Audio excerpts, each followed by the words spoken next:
Listen, I had to absolutely do this video. How to get back on track when you fall behind. Over the past 2 years, we have seen life change as we know it before our eyes. However, there are a group of people that have been able to dig in and thrive despite the challenges. And unfortunately, there are some people who are still in the exact same space that they were 2 years ago. So how do you find yourself in the group of people that have made progress instead of the group of people that are literally still where they were 2 years ago? That's what we're going to talk about today. How to get back on track when you fall behind. So welcome to my YouTube channel. Make sure that you have your pen and paper and let's get to it. Hi, my name is Jasmine Womack. I'm a wife, a mother, I'm a woman of God, and I am a trendsetter.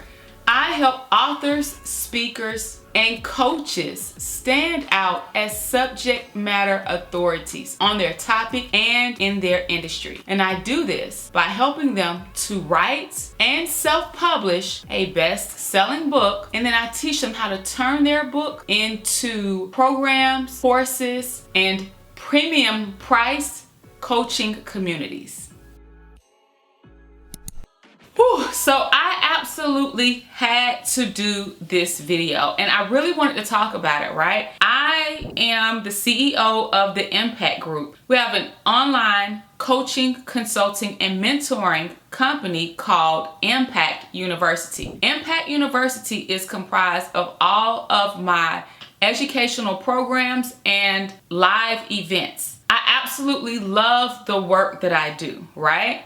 And a few years ago, I actually increased my prices as my clients were beginning to get amazing results. They were beginning to go from less than $10,000 per year to multiple 6 figures per year, 5-figure consulting contracts, best-selling books, you name it. We saw their lives change, their businesses change, and so over the years, the prices and investment to work with me and my company increased to the level of the results that we were helping our clients to attain. And so my programs are premium priced. And at one point in my career, as a consultant, I began to think that increasing my program prices would inspire people to show up differently for themselves. Money isn't a motivator for everyone. It took me quite some time to understand that. But I used to think that increasing my prices would make people show up better and take their investment seriously. But again, I realized that that just isn't always the case. It's the case for people who are motivated by money, but with people who aren't motivated by money or motivated by money that they spend, that's not necessarily true. I realized that business is not necessarily about the money that you spend or about the strategies that you learn, but it really is an inside job. This is why someone can be given all the strategies laid out step by step, but they don't go through it because of their own limitations or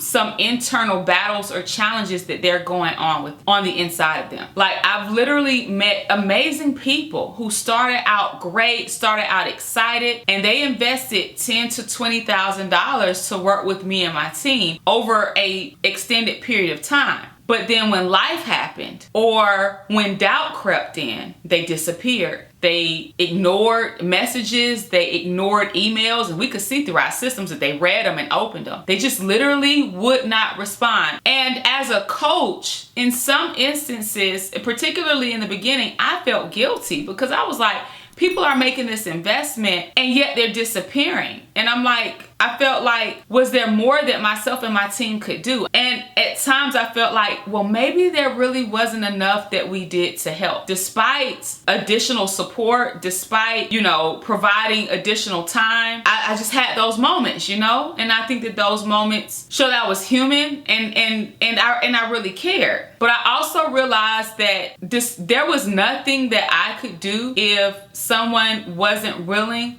to speak up, ask for help, and show up for themselves in the process, even during their challenges. So if you were going through a hard point in life, if you are trying to still go after your goals, but you're battling internally and you've fallen off and you're trying to figure out how to pick the momentum back up, this is for you. I care about you. I want to see you win. So I'm going to share with you 7 strategies that you can implement today to pick yourself back up and keep moving forward, even if you fall off. Number 1 is accountability. You absolutely have to be held accountable. There are some points in times in our lives when life happens and when life hits, we simply can't be accountable to ourselves because we're too weak. Like, let's just keep it all the way real. This is why it's important to have a supportive community, whether it's friends, whether it's family, or whether you are in a community of people that you may pay or invest to be in that will check in on you, that will hold you accountable,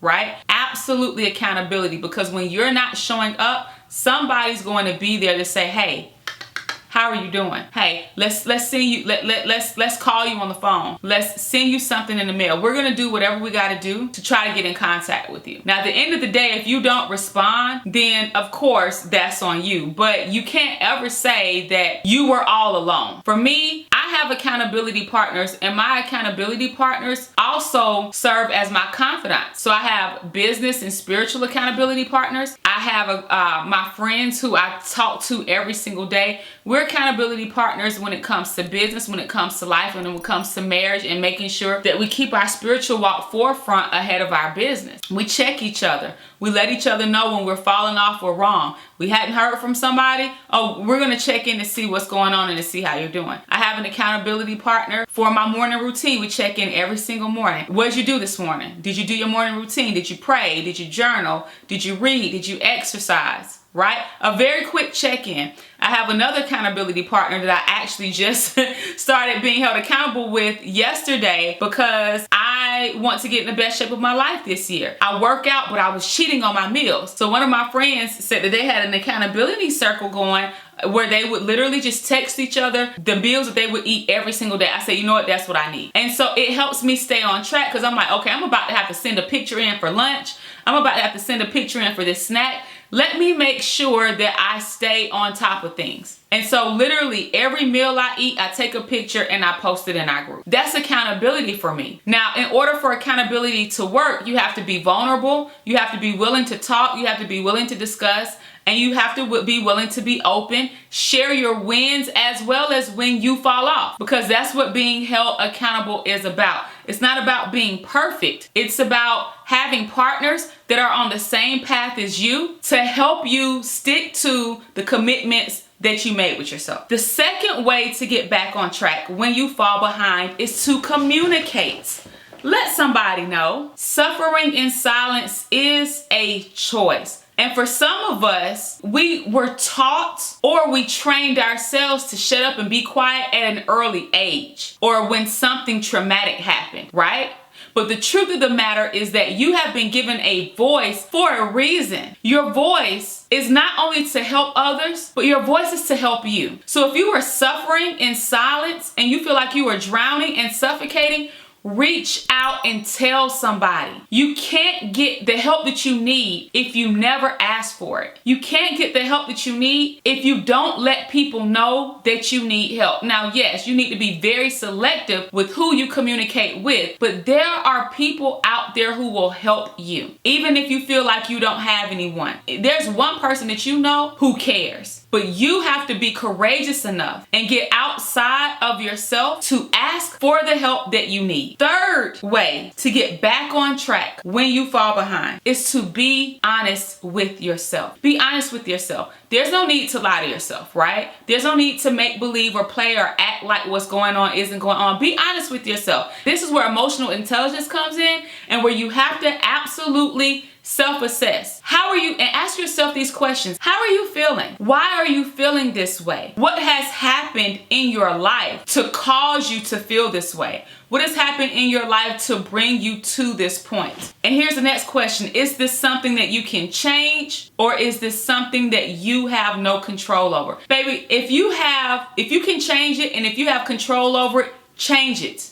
Change the circumstances. regardless of how hard it can be. But if it's something that you have no control over, then this is where we have to begin to improve and increase our resilience and our coping skills, and we have to allow ourselves time to heal from whatever it is that's ailing us. Number 4, take the time you need, but give yourself a limit. Don't stay stuck. Again, staying stuck is a choice. Sometimes it does require an intentional decision and an effort to get up and take one step forward. There may be times when it's extremely difficult, but one thing's for certain: if you make an intentional decision and you take the action to get up and do something, that is progress. That's progress, okay? Take the time you need. You may need time to heal. You may need time to grieve. And for some people, don't retreat. They drown themselves in their work or in their activities or being around people. You still need time to heal and grieve, because whatever it is you're dealing with is eventually going to come out, because you can't cover it up with busyness. So take the time that you need, but still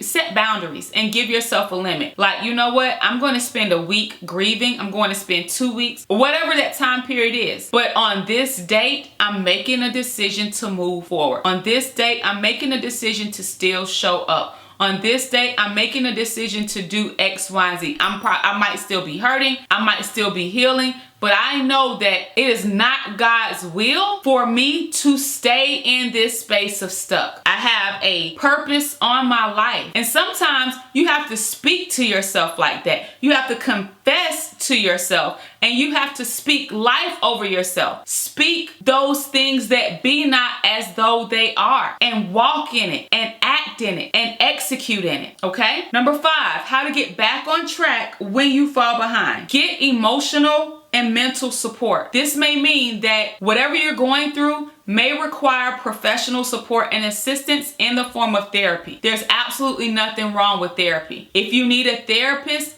get therapy. If you need counseling, get counseling. Again, get the mental and emotional support that you need so that you can continue to heal, grow, and move forward. Number 6, how to get back on track when you fall behind. Take it a little at a time. Step by step, day by day. Do something. Take it one day at a time, but do something. 1% more is all it takes. 1% more. What can you do today that you didn't do yesterday?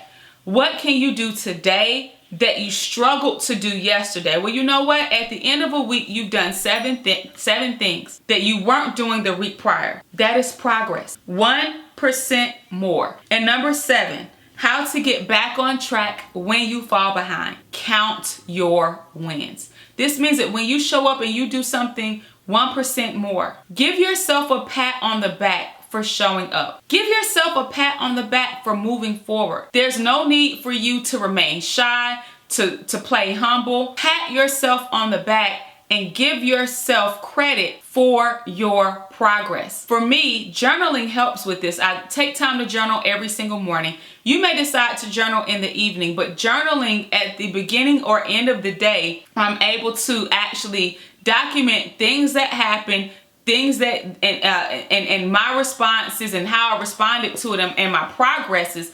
I'm able to see my growth over time. So absolutely pat yourself on the back and count your wins, because when you're able to count your wins and when you see your growth, it can serve as an inspiration for you to keep going. I just shared with you 7 ways to get back on track when you fall behind. You know, progress, it's not a business strategy. It's a mental, emotional, and spiritual strategy. And when we begin to dive deep into ourselves, to do the work within and to heal, then you will have the keys to create the life and eventually the business that you desire. Once again, my name is Jasmine Womack. I would love to know which of these strategies resonated with you the most.